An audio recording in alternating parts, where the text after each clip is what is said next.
निर्माता हैं, निर्देशक हैं, या फिर उस क्षेत्र में अलग अलग फील्ड में कार्य करने वाले उपस्थित महानुभाव,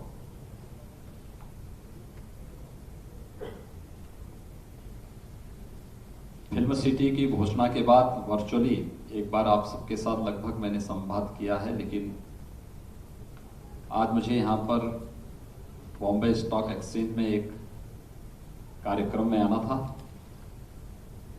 उस कार्यक्रम को संपन्न करने के बाद मैंने जरूरी समझा कि एक संवाद आप सबके साथ में मैं करूं, और इसीलिए मैं आज यहाँ पर उपस्थित हुआ हूँ आपके बीच में। मैं आप सबका हृदय से अभिनंदन करता हूँ कि आप बहुत शॉर्ट नोटिस पे यहाँ पर उपस्थित हुए हैं। कोरोना से देश भी दुनिया भी जूझ रही है, तो स्वाभाविक रूप से फिल्म जगत भी इससे बुरी तरह प्रभावित हुआ है। लेकिन हर समय एक जैसी स्थिति नहीं होती। भारत ने कोरोना के खिलाफ बहुत मजबूती से लड़ाई को लड़ा है, और उत्तर प्रदेश जो देश में आबादी के हिसाब से अगर आप देखेंगे तो आबादी सबसे बड़ी आबादी का प्रदेश है। 24 करोड़ की आबादी वहां निवास करती है। 24 करोड़ की आबादी में कोरोना की पॉजिटिविटी देश के अंदर अगर हम देखेंगे तो न्यूनतम है। हम लोगों ने कोरोना को भी बहुत प्रभावी ढंग से नियंत्रण किया, होने वाली मौत को भी पूरी तरह नियंत्रित करके रखा, हेल्थ इंफ्रास्ट्रक्चर को भी बढ़ाया, और प्रतिदिन उत्तर प्रदेश सरकार वर्तमान में भी इन सब के बावजूद 1.5 लाख से लेके पौने यानी 2 लाख तक के टेस्ट प्रतिदिन वहां के नागरिकों का करवा करके हर एक नागरिक को सुरक्षित करने की पूरी प्रतिबद्धता के साथ कार्य कर रही है। लेकिन हम लोगों ने लॉकडाउन भी नहीं लगाया है दोबारा, न कर्फ्यू लगाया है और न लगाने का ही कोई विचार है। हमने कहा सारी एक्टिविटीज को प्रारंभ करो, सतर्कता और सावधानी हर एक स्तर पर लगाएंगे। हमने हर चौराहे पर पब्लिक एड्रेस सिस्टम लगाया है, पब्लिक को अवेयर करते हैं लोग, लगातार मास्क लगा करके चलें, सोशल डिस्टेंसिंग का पालन करें। कहीं कोई बात होती है तो आप नजदीक के केंद्र में जाकर के निःशुल्क टेस्ट अपना करा लें। वहां टेस्ट भी फ्री है, उपचार भी फ्री है, हर प्रकार की सुविधा फ्री है। ये सारे कार्यक्रम आप कराइए, लेकिन अपनी अन्य सामान्य गतिविधियों को बाधित मत होने दो, क्योंकि हमारे लिए जान भी है और जहान भी है। हमें दोनों को साथ लेकर के चलना है। तो स्वाभाविक रूप से आर्थिक गतिविधियां कहीं बाधित न हो, इस दृष्टि से भी ये कार्यक्रम वहां पे प्रारंभ हुए हैं। और इसीलिए उत्तर भारत का पहला कोई म्युनिसिपल कॉर्पोरेशन है जिसके बॉन्ड जारी हुए हैं, और उसकी लिस्टिंग के लिए ही आज हम लोग बॉम्बे स्टॉक एक्सचेंज में आए हैं। उसका लखनऊ म्युनिसिपल कॉर्पोरेशन। तो एक अवसर मुझे मिला कि आज यहां पर आकर के आप सबसे मैं संवाद बना सकूं। ये आज की आवश्यकता है, आज की नई आवश्यकता के अनुरूप, नए माहौल के अनुरूप, फिल्म जगत से जुड़ी हुई चुनौतियां और फिल्म जगत से जुड़ी हुई आवश्यकता के अनुरूप उस प्रकार का माहौल और उस प्रकार की आवश्यकताओं की पूर्ति सरकार और हम मिलकर, यानी फिल्म जगत मिलकर के एक साथ करें। ये केवल सरकारी पक्ष ही न बन जाए। मेरा यह मानना है कि इसमें आप सबकी भी सक्रिय सहभागिता होनी चाहिए इस पूरे प्रोजेक्ट में। ये सरकारी आयोजन या सरकारी प्रोजेक्ट बनकर के कतई नहीं लेना चाहिए। सरकार सपोर्ट करेगी। फिल्म जगत से जुड़े हुए निर्माता, निर्देशक, एक्टर और इस फील्ड में काम करने वाले हर एक पक्ष की सहभागिता इसमें लीड करे, और सरकार उनके पीछे रह करके उन्हें सपोर्ट करेगी। तो मुझे लगता है सफलतम कार्यक्रम हम लोग उत्तर प्रदेश के लिए दे पाएंगे, देश के लिए दे पाएंगे, दुनिया के लिए दे पाएंगे। लोकेशन आपके सामने यहां पे रखा है कि देश का सबसे अच्छा लोकेशन, एशिया का सबसे बड़ा एयरपोर्ट जहां बन रहा है जेवर में, उससे 6 किलोमीटर की दूरी पर यह लोकेशन है। यहां से दिल्ली आप आधे घंटे में जा सकते हैं, यहां से मथुरा वृंदावन आधे घंटे में आप जा सकते हैं, यहां से आगरा 45 मिनट से 1 घंटे के अंदर आप आगरा पहुंच सकते हैं। आगरा नोएडा एक्सप्रेस वे के तट पर स्थित ये भूभाग है, यमुना नदी के तट पर है और कृष्ण की मथुरा वृंदावन के सानिध्य में यह केंद्र आपको प्राप्त हो रहा है।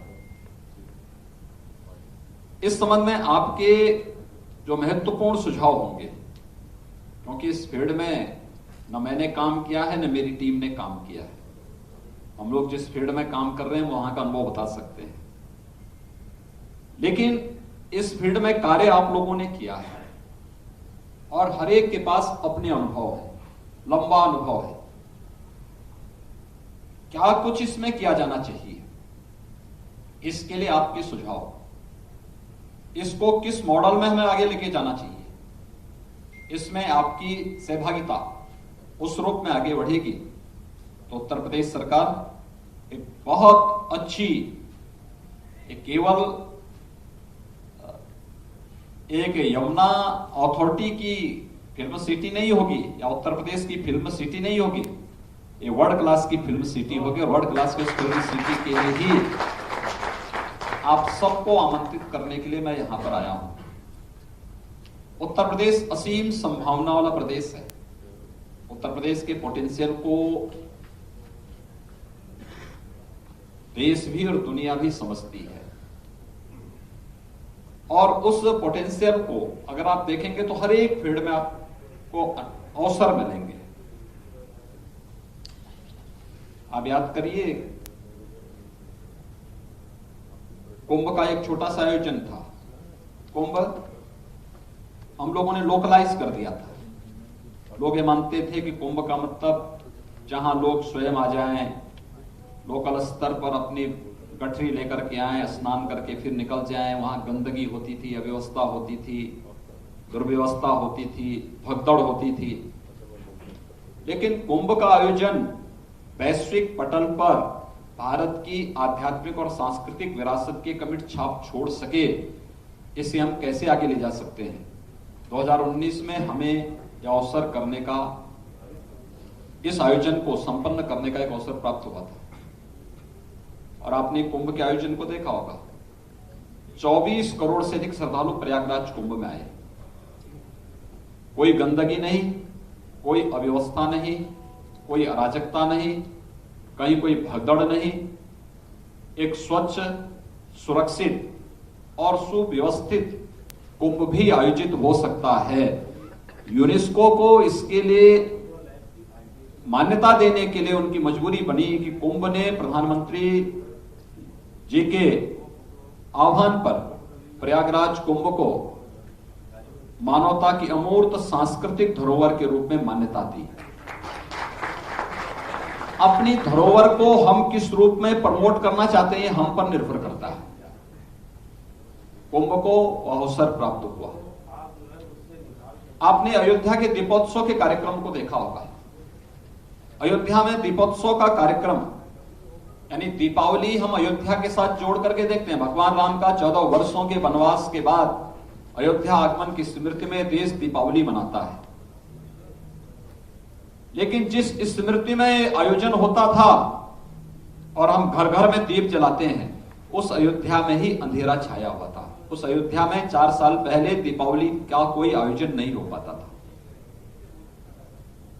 जब प्रदेश में हमारी सरकार बनी तो मैंने अधिकारीगण मेरे पास आए कि दीपावली के दिन हम आपको विश करने के लिए आना चाहते हैं। मैंने कहा मैं दीपावली के दिन तो मेरा वनवासी बच्चों के बीच में कार्यक्रम होता है, मैं वहीं कार्यक्रम में रहता हूं। उन्होंने कहा साहब हम कैसे मिलेंगे। मैंने कहा भाई मुझे मिलने की आवश्यकता नहीं है, अपना कार्यक्रम अपने परिवार के साथ मनाइए। लेकिन मेरे दिमाग में बात आई, मैंने कहा दीपावली और अयोध्या आज हम सरकार में आए हैं, जनता की कुछ अपेक्षाएं होंगी हमसे। क्यों ना हम अयोध्या के साथ दीपोत्सव के आयोजन को जोड़ें। मैंने एक टीम भेजी और टीम भेज करके वहां पे कार्य करना प्रारंभ किया। आज आपने देखा होगा दीपोत्सव का एक आयोजन अयोध्या का एक दुनिया के एक यूनिक इवेंट के रूप में सबके सामने आ चुकी है। इस वर्ष कोविड-19 के खतरे के बावजूद भी हम लोगों ने आयोजन तो किया, अच्छा आयोजन हुआ, बहुत भव्य आयोजन हुआ। लेकिन विगत 2 वर्षों में साउथ कोरिया की फर्स्ट लेडी पहले साल आई थी और डिप्टी प्राइम मिनिस्टर फिजी की अगले वर्ष विगत वर्ष वहां उस आयोजन के साथ जुड़ी थी। यानी दुनिया के अंदर राम की संस्कृति जहां जहां दुनिया के अंदर गई, उन देशों को भारत के साथ जोड़ने का कार्यक्रम भी हम इसके साथ करेंगे और ये आयोजन अयोध्या के माध्यम से आज आगे बढ़ता हुआ दिखाई दे रहा है। अभी 3 दिन पहले आप लोगों ने देखा होगा काशी में, वाराणसी में देव दीपावली का आयोजन। देव दीपावली का आयोजन हमें कोविड-19 के प्रोटोकॉल को भी पालन करना था और आप आश्चर्य करेंगे कि एक आयोजन जिसे हमने 15 दिन पहले ही घोषित किया कि आयोजन हम लोग करेंगे। विगत वर्षों तक काशी में देव दीपावली में तमाम बाहरी टूरिस्ट भी आता था, विदेशों से लोग आते थे, होटल बुक होते थे। इस बार 15 दिन पहले घोषणा हुई, 5 दिन पहले यह भी घोषणा हुई कि प्रधानमंत्री जी भी इस आयोजन में शामिल होंगे। वाराणसी में छोटे बड़े होटल 500 हैं, एक भी होटल में एक भी रूम खाली नहीं था, पूरा पैक हो चुका था। वाराणसी में इतना भव्य आयोजन अभी 3 दिन पहले देव दीपावली का आयोजित हुआ कि उस आयोजन के माध्यम से पर्यटन की अपार संभावनाओं को हम देख सकते हैं। भारत की आध्यात्मिक और सांस्कृतिक विरासत को अगर देखना हो तो आपको उत्तर प्रदेश की तरफ देखना ही पड़ेगा। राम की जन्मभूमि, कृष्ण की जन्मभूमि, बाबा विश्वनाथ का धाम, गंगा और यमुना जैसी पवित्र नदियों का संगम, गंगोत्री से लेके गंगा सागर तक लगभग 2500 किलोमीटर की लंबी दूरी गंगा मैया तय करती है, उसमें से 1000 किलोमीटर अकेले उत्तर प्रदेश के अंदर तय करती है। ये उत्तर प्रदेश के अंदर आप देखेंगे शक्तिपीठ वहां पर मौजूद हैं, वहां पर आपको हर प्रकार के टूरिज्म के लिए भी उस प्रकार के अवसर है। यानी केवल स्पिरिचुअल टूरिज्म के लिए ही नहीं, इको टूरिज्म की भी ढेर सारी संभावनाएं। अभी हमारे मंत्री श्री सिद्धार्थनाथ सिंह जी अभी बहराइच के पास वे अचानक एक कार्यक्रम में गए थे, उन्हें लगा कि यहां सामने जंगल है, थोड़ा इधर जाके देखें। वहां से जो सीन उन्होंने देखी और जिस प्रकार से वहां उन्होंने देखा, वहां पे शेर देख रहे हैं, हाथी देख रहे हैं, वहां पे राइनो देख रहे हैं, वहां पर जंगल में जानवरों की और जंगली जानवरों की एक लंबी उनको कतार देखने को मिली। उसके बाद फिर दूसरा अपना कार्यक्रम भी बनाते हैं अपने परिवार के साथ में वहां देखने के लिए। कितना यानी प्राकृतिक सौंदर्य की स्थिति अगर आप भारत नेपाल की सीमावर्ती क्षेत्र को देखें या फिर अगर आप विंध्य क्षेत्र में आप चंदौली, राजदरी और देवकली के जो जलप्रपात है, जो वाटरफॉल है, या सोनभद्र में अगर आप चले जाइए, मिर्जापुर के जंगलों में आप चले जाइए, चित्रकूट की ओर आप चले जाइए, कितना प्राकृतिक सौंदर्य से भरपूर माहौल आपको देखने को मिलेगा। बुंदेलखंड में आप चले जाइए, विस्तृत भूभाग आपको वहां देखने को मिलेगा। ये सभी अवसर मुझे लगता है कि फिल्म जगत के लिए इसलिए महत्वपूर्ण है।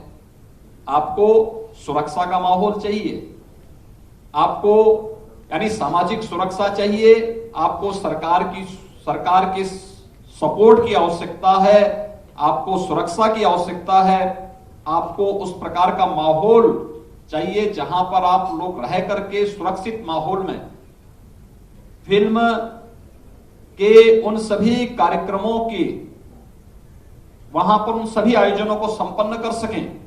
ये सभी माहौल आपको वहां पर देखने को मिल सकते हैं। उत्तर प्रदेश के अंदर अलग अलग क्षेत्रों में ये पूरा माहौल देखने को मिल सकता है।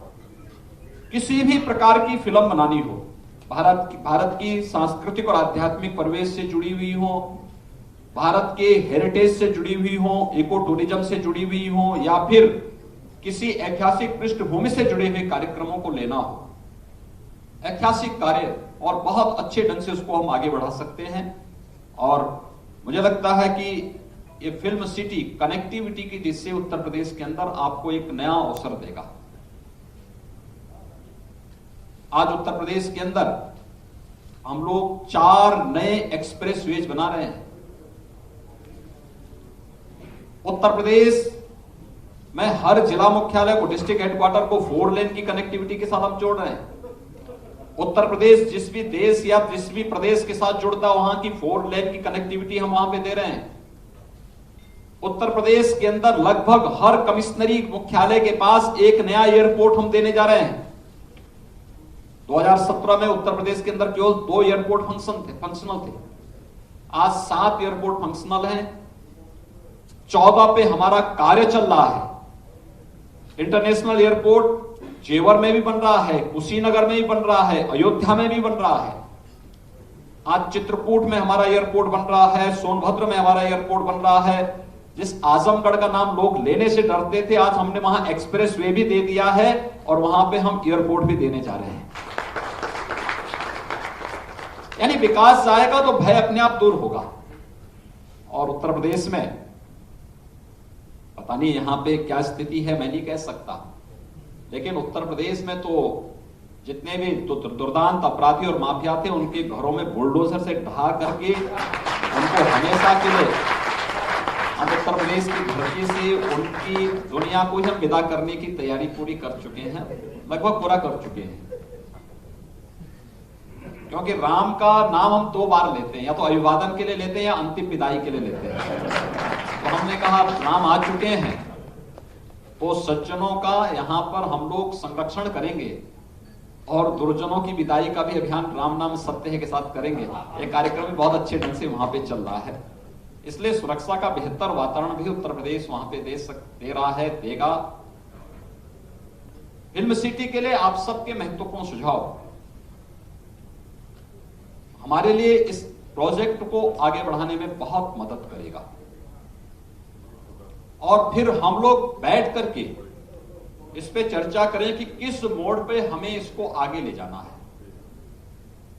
और मैं तो इस बात का पक्षधर हूं कि दोनों मिलकर के इस कार्यक्रम को साथ आगे बढ़ाएं, क्योंकि केवल सरकारी पक्ष न रहे उसमें, वो एक सरकारी प्रोजेक्ट बनकर के न रह जाए। इस दिशा में हमें विचार करना चाहिए। आपकी सबके सुझाव इसके लिए मैं आमंत्रित करूंगा। मैं एक बार फिर से फिल्म जगत की आप सभी हस्तियों का हृदय से अभिनंदन करता हूं और विश्वास व्यक्त करता हूं कि उत्तर प्रदेश में फिल्म निर्माण के लिए भी और फिल्म सिटी के इस अभियान के साथ पूरी मजबूती के साथ आगे बढ़ेगा।